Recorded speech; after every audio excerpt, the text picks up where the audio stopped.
ছিংগাপুৰৰ য়ট পাৰ্টিত থকা সকলোকে তলব কৰিছেনে এছআইটিয়ে? কাৰোবাৰ আশীষপুষ্ট হোৱাৰ বাবে থাকি গৈছে নেকি কোনোবা?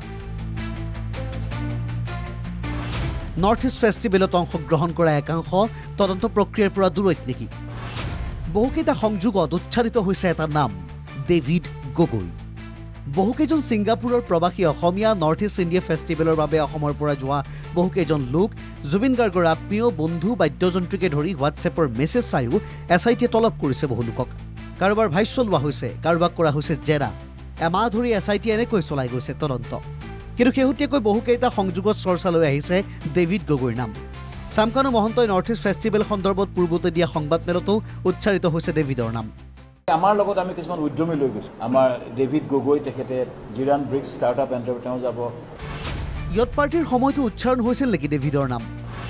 নেটৱৰ্ক নথকা মোবাইল ফোনটো কাৰ বুলি প্ৰশ্ন আহিছিল। এজনে ডেভিডৰ বুলি কোৱা স্পষ্ট হৈছিল এটা ভিডিঅ'ত।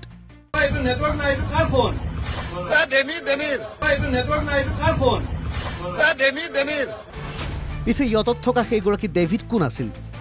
কিয় এতিয়ালৈকে এছআইটিয়ে তলব কৰা নাই ডেভিড গগৈক? চামকানুৰ অতিকৈ ঘনিষ্ঠ ডেভিড গগৈয়ে অংশগ্ৰহণ কৰিছিল নৰ্থ ইষ্ট ইণ্ডিয়া ফেষ্টিভেলত। পেছাত এজন উদ্যোগী, জিৰাউণ্ড মেনুফেকচাৰ প্ৰাইভেট লিমিটেডৰ সহ প্ৰতিষ্ঠাপক ডেভিড গগৈ। সংবাদ মাধ্যমৰ পৰা ফোন কৰি সোধা হৈছিল ডেভিড গগৈক, আপুনি গৈছিল নে ছিংগাপুৰ? আছিল নে য়ট পাৰ্টিত? নেটৱৰ্ক নথকা সেই মোবাইলটো আছিল নেকি আপোনাৰ? কি উত্তৰ দিছিল তেখেতে? শুনক। মই নাই, তাত নাই। সেইটো মোৰ নাম নহয়। ময়ো ভিডিঅ'বিলাক চাই আছিলোঁ নহয়, ময়ো দেখা পাইছোঁ, কিন্তু সেইটো মোৰ নাম নহয়। ময়ো পিছত চালোঁ, কিবা ডেনিট তেনেকৈ কিবা কৈছিলে। কিন্তু আৰু সেইটোতো অলৰেডি ওলাই গৈছে, ধৰি লওক যিমান যি দেখা পাইছে, চবেই দেখা পাইছে, সেইটোতো অলৰেডি ওলাই গৈছে কোন কোন আছিলে, কি আছিলে। যোনদিনা ঘটনা হৈছিলে সেইদিনা ৰাতিপুৱা পাইছিলোঁগৈ তাতে। তাৰপিছত আপোনাৰ কি হ'ল, এয়াৰপৰ্টত অলপ দেৰি থাকিলোঁ। তাৰপিছত থকাৰ পিছত হোটেলত গ'লোঁ এৰাউণ্ড চাৰে 12টা 1টামান বজাত। তাৰপিছত ফ্ৰেছ হৈ মেলি অলপ গৈছিলোঁ সেই ইভেণ্ট য'ত হ'ব বুলি হৈছিলে, তাতে যাবলৈ লৈছিলোঁ।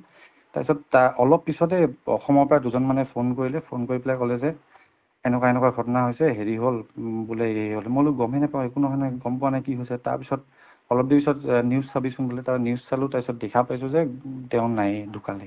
য'ত যি মানুহ আছিলে, যিমান যি সেইবিলাক ইনচিডেণ্টৰ টাইমত মই আজিলৈকে কাকো লগো পোৱা নাই, কাকো চিনিও নাপাওঁ। জুবিন গাৰ্গৰ ৰহস্যজনক মৃত্যুৰ তদন্তক লৈ এছআইটিৰ তদন্তত এনেদৰে আৰু কিমান লোকক এতিয়াও তলব কৰা হোৱা নাই?